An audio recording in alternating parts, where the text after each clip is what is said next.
Well, welcome back to Justice Redesign. You're listening to the final episode in our four-part series, a conversation with Pastor Edward Palmer on implicit bias, DEI backlash, and the struggle for true equity. Hello, I'm Steve Teskey, host of Justice Redesign. Over the last three episodes, we've explored the rise and silencing of diversity, equity, and inclusion efforts in America. We've discussed the distortion of civil rights language, the erasure of equity from public policy, and the deeply personal toll that silence takes on voices like Pastor Palmer's. Today, we dig into the political and psychological landscape that sustains these patterns, what some call the politics of resentment. Our episode begins with a conversation titled Race, Poverty, and Political Games. We'll ask Pastor Palmer, and let's say some have argued, as books like Hillbilly Elegy suggest, that certain poor white communities oppose racial equity not out of hate, but because being above someone else provides psychological relief in the face of their own economic pain. And I would like to know what his thoughts are on this dynamic. And how do we reframe equity in a way that helps people see the truth, that it actually uplifts all of us, not just communities of color? And then in our final segment, Reclaiming the Language and Moving Forward, we'll close the series with a call to courage. I'll ask Pastor Palmer, if we had the chance to speak directly to the current administration, I would like to know what he would say about its anti-DEI policies. And for those feeling silenced, disheartened, or even afraid to speak out for justice, what guidance does he have to keep the movement alive? This final conversation is both sobering and empowering, and a reminder that while the road may be long, the voice of equity is not going to go away. So let's get started.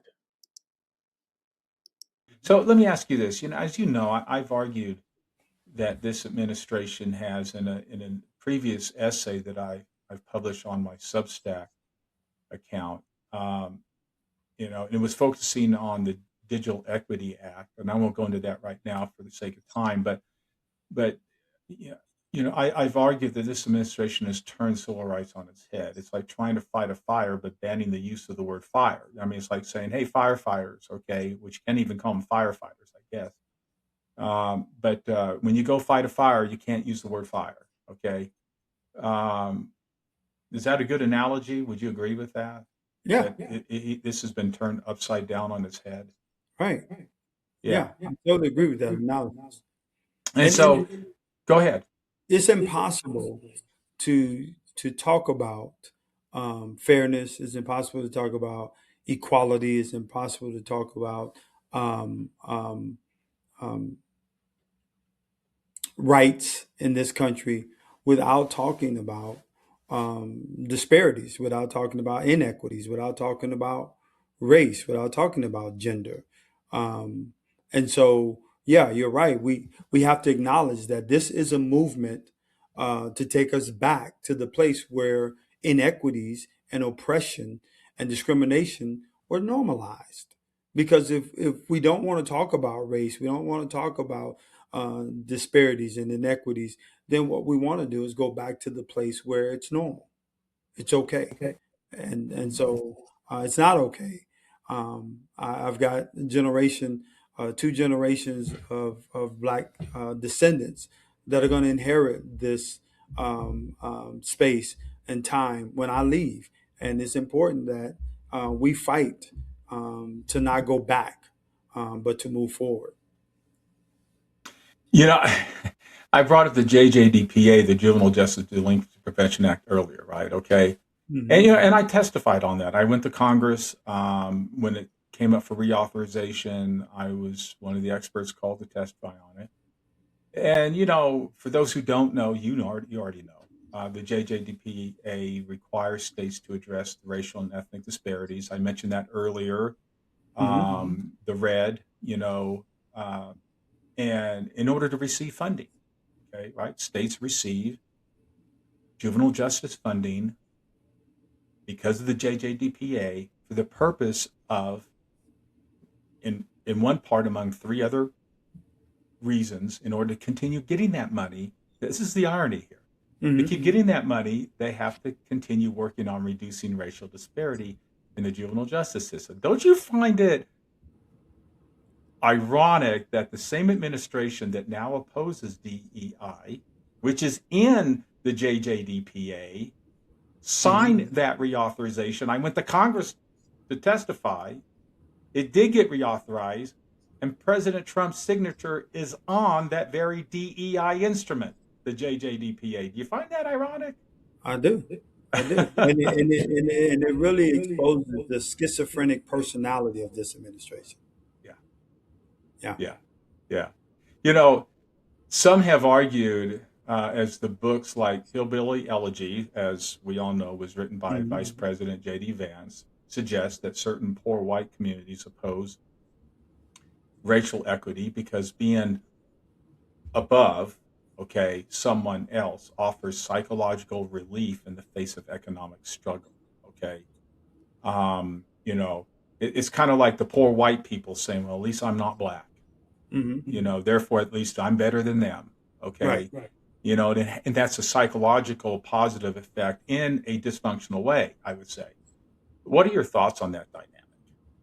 Yeah, I heard the term white capital lately, and it's this idea that being white in itself gives you more than being black, even though we're both poor.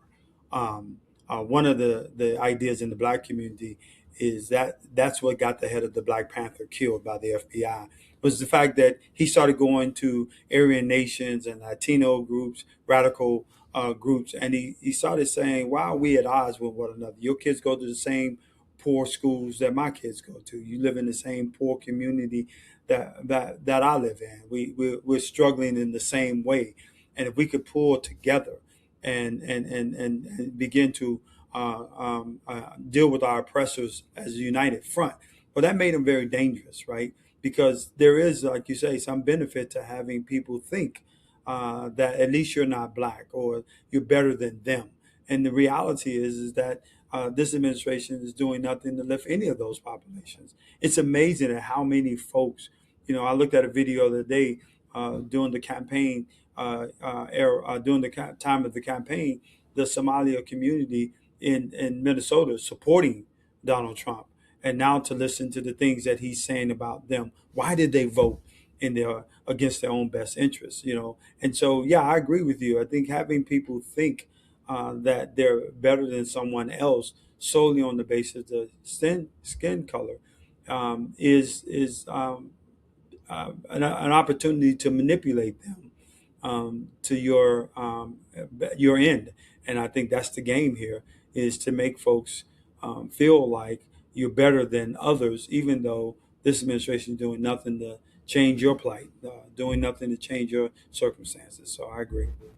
And you said earlier, and I got to hit this point again, it is such a statistical fact. I mean, not just a truism, not something that just sounds right or feels good or makes someone feel good. Statistically, there's hard data that says this, and you said it, that when we address racial equity in communities, everybody benefits, regardless of the color of your skin. So let me ask you this: how do we communicate the truth that racial equity uplifts everyone, not just communities of color?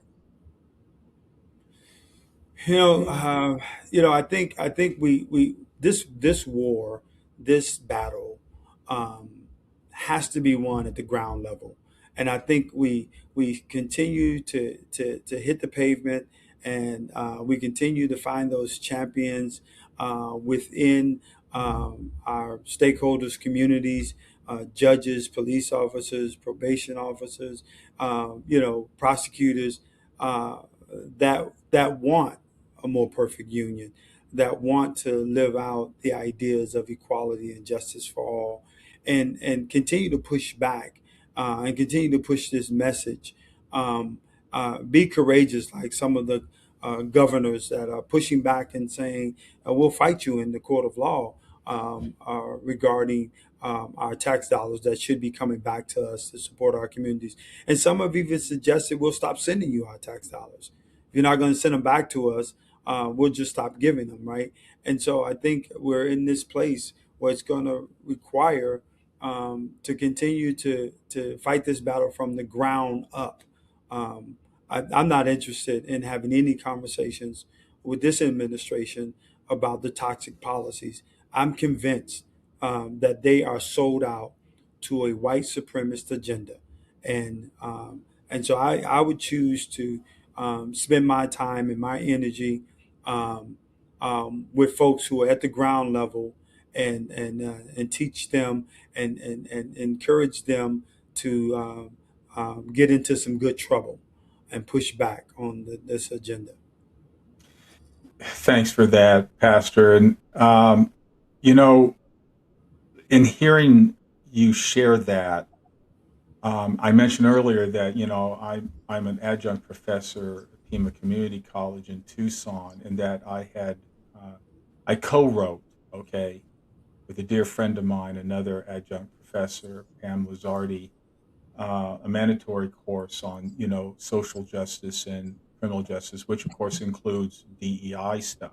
Okay, now we have all this. So technically, technically, I'm violating the law. Um, you know, but I say that again to say this.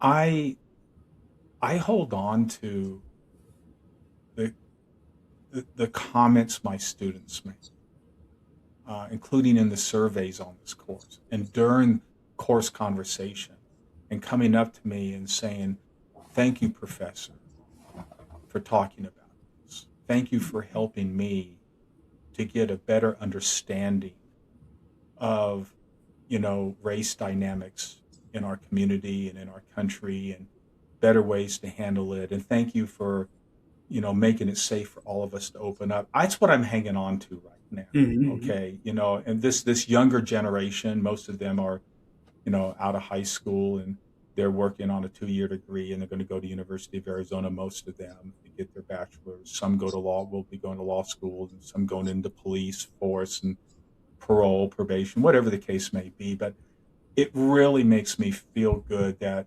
with all this dark clouds around us on this thing, that there is, what it tells me? There's still a hunger for it. Right, exactly. Yeah, yeah. I So, think deep down inside, the human part of us knows it's right, and the human part of us knows it's wrong to talk about people in the ways that they're being spoken of, and to do the things that are being done. I think and that's what I'm trying to speak to. Even when I speak to folks who are on the other side of a conversation, is I try to speak to their humanity. I talk to people when they tell me they're against DEI. I tell them to tell me which one. Is it diversity? Is it equity? Is it inclusion?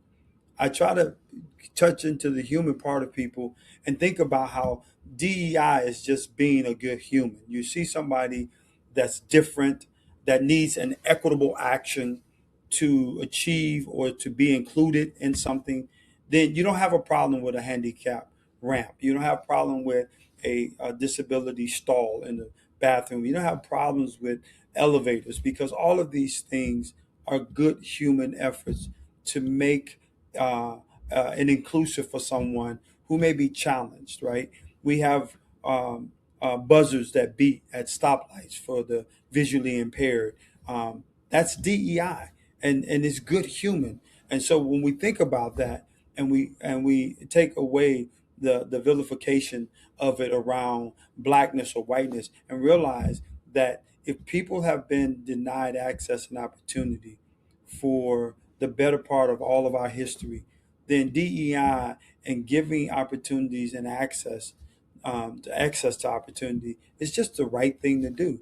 And if we could take it out of this polarization of black and white and think about it from a humanity standpoint, we'll realize that most, if not all of us, are in favor of some form of DEI.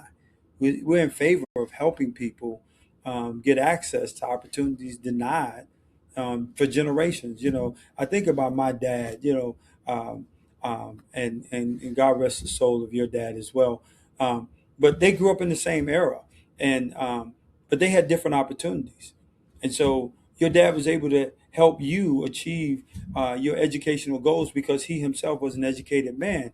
Your dad was able to pass generational wealth on to you because he was able to purchase property and accumulate wealth. Well, my dad was a sharecropper in a cotton field until he got old enough to leave Arkansas and go up north and find a factory job, which was all he could find because he had a fifth grade education. And so how do we level the playing field if not for my dad, for his son? And so to say, well, those laws that discriminate against your dad no longer exist, get over it. Well, how can I? My dad couldn't help me do my homework, so I'm not as smart as Judge Teskey is because his dad was able to not only help him do his homework, but send him to a private school and make sure that he got educated, the best education that he could get. I didn't have access to that. And so when we look at things like that, and mind you, if you lift the field or the playing field for me, you'll lift it for everybody else that's at the same level I am, whether they be black, white, Latino, or otherwise. And so I think helping people understand that, DE and I looking at racial equity and racial justice is just being a good human. Yeah, and going back to the earlier question about how do we communicate the truth that racial equity uplifts everyone, man, you just hit the nail on the head on that one right Mhm. there. Okay, it benefits everybody. I mean, Mhm. especially the one about the traffic light, okay, and the crosswalks, and for those who are blind, it's now voice up. I go down to Savannah, Georgia, and they're on all the corners, okay, and Mhm. don't walk, and telling you when you can walk, and well, that you're right, that's DEI, but yet how we can do this is help people understand DEI is just not black and white. It's not just race. It's everything.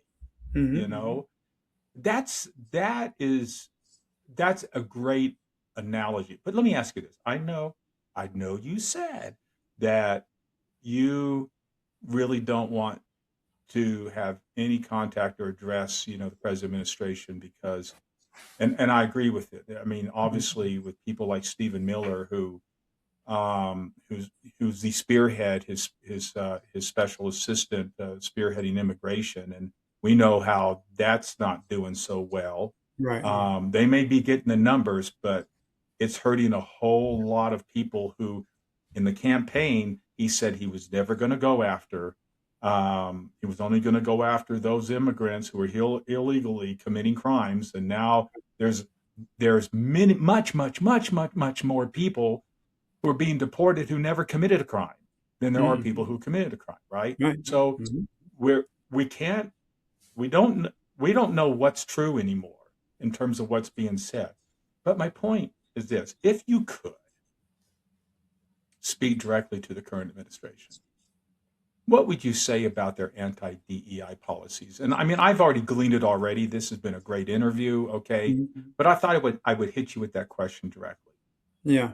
I think I would carry with me to this administration the stories of kids and families that you have dealt with, that I've dealt with, that we've seen negatively impacted by the lack of equity policy. I always tell people when you live such a long period of normalized, legalized inequity or inequality, rather, equity becomes a way to achieve equal outcomes. And so I would challenge this amendment to acknowledge the history, learn from the history, and to realize that we need equity as an important ingredient to our path forward so that we can eradicate the impact of our history on marginalized populations, and in doing so, those policies will lift all populations. Um, and I would really do my best to pull on their humanity. I hate to think that a person is void of any um, measure of humanity. And so I would try to find it and pull on it using the stories of people that you and I have dealt with and encountered along this journey. Um, and then sell them on the idea that, listen, you're going to improve things for all people.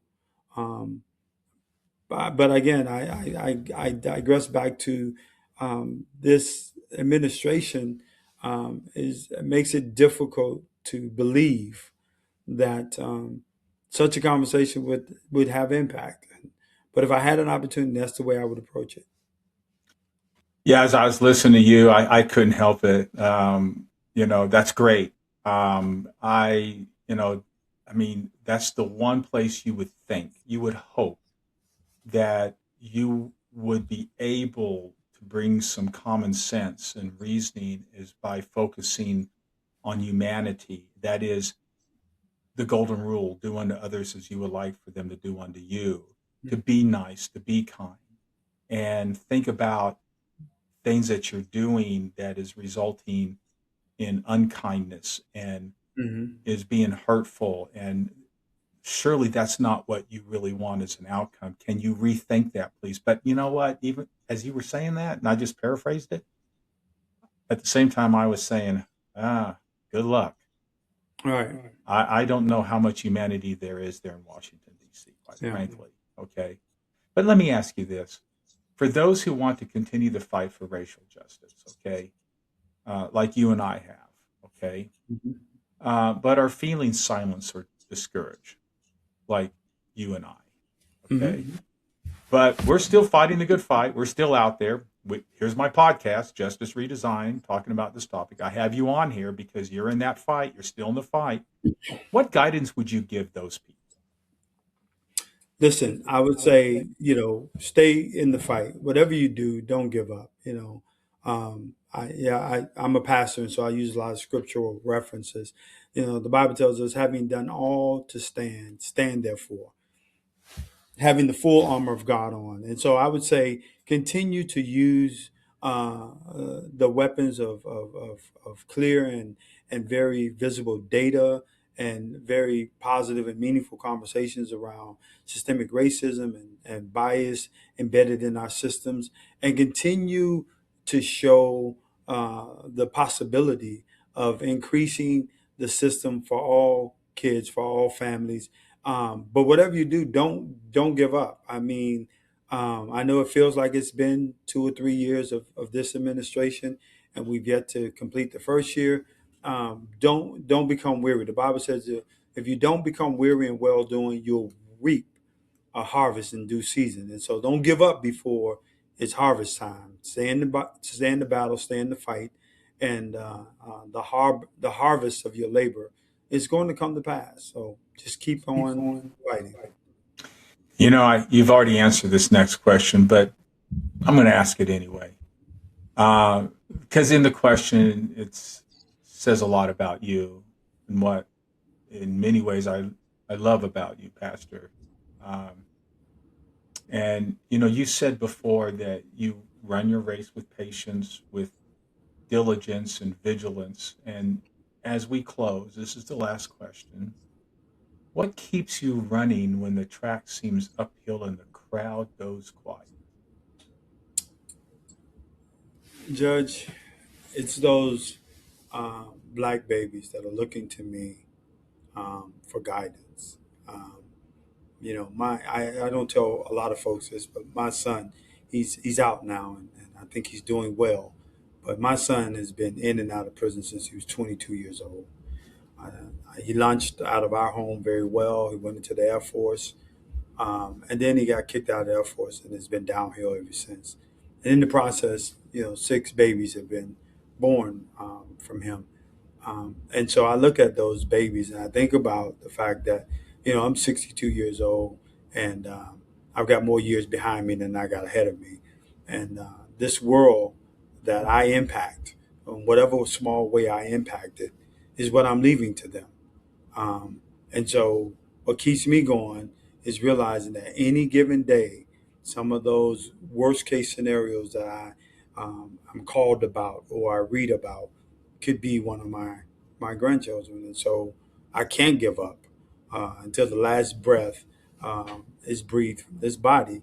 I've got to fight for a better world for my grandkids and for your grandkids, and so that's what keeps me going. Wow. Uh, Thank you, Pastor, for accepting my invitation to be here and to talk about DEI. And, you know, uh, and we're talking about DEI. We're not supposed to be talking about DEI, but I love the fact, and I'm empowered by your message in talking about DEI, and and the encouragement and the advice that you've provided that continues as you've always had that there for me when I needed it to inspire me to keep that fight going. Okay, and so, Pastor, well, let me just share with my listeners. There you have it, a straight talk about DEI, the dynamics of it, the politics of it. Um, you know, why DEI, what its true purpose has been, and not what others have said in this administration, uh, trying to justify an anti-DEI. Um, and the bottom line is that, you know what? As Pastor Palmer said, you can't talk about inequality without identifying where there is inequality. And you can't identify inequality if you don't talk about race and gender, sex and religion, and so forth. And please, the message is don't be fooled, okay? Look at the data, look at what's been working, and that it is DEI, and don't be taken in by the political message that DEI itself is discriminatory. That is a lie.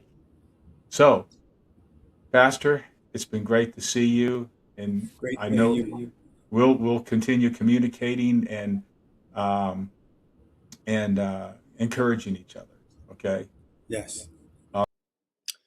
Well, everyone, that brings us to the end of episode 4 and the conclusion of our series, a conversation with Pastor Edward Palmer on implicit bias, DEI backlash, and the struggle for true equity. Over the course of these 4 episodes, we've taken a journey, one marked by truth, courage, and clarity.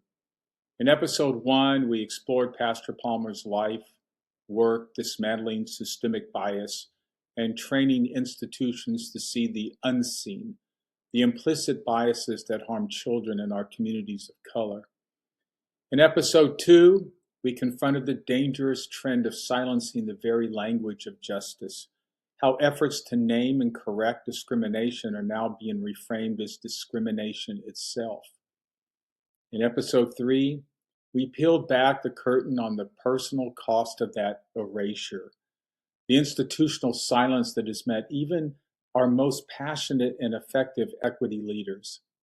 And now, in episode 4, we've examined how race and class are used as political weapons and asked the deeper questions. What happens to our future as a pluralistic nation if we abandon the principles of equity now? As I listen back to Pastor Palmer's wisdom, I'm reminded that these anti-DEI efforts are not just misguided, they're deeply dangerous. They threaten to undo decades of hard-fought progress. They turn the Civil Rights Act on its head. They take the tools that were designed to heal and recast them as weapons to divide. I've written a series of essays on this very topic, and if there's one thread that runs through them all, it's this. You can't solve a problem you're not allowed to name, and you certainly can't fix what you refuse to see. By banning words like race and equity, The current administration isn't promoting unity, it's promoting amnesia. It's asking us to forget the long history of discrimination, exclusion, and generational harm that still lingers in our schools, our courts, our neighborhoods. But here's the other truth, a truth we must all reckon with. America is no longer a nation with one dominant voice or culture. We are becoming, and have become, a pluralistic society. And if this administration thinks that suppressing DEI initiatives protects the white majority, they should consider this. What happens when the script flips? What happens when the white population becomes a numerical minority, as demographic trends strongly suggest could happen within the next few decades? Will the very civil rights protections they are dismantling today be needed tomorrow to protect them? History has a long memory, and if we fail to build a system of equity that works for everyone, regardless of who holds the majority, we're not just reversing progress, we're planting the seeds of future injustice.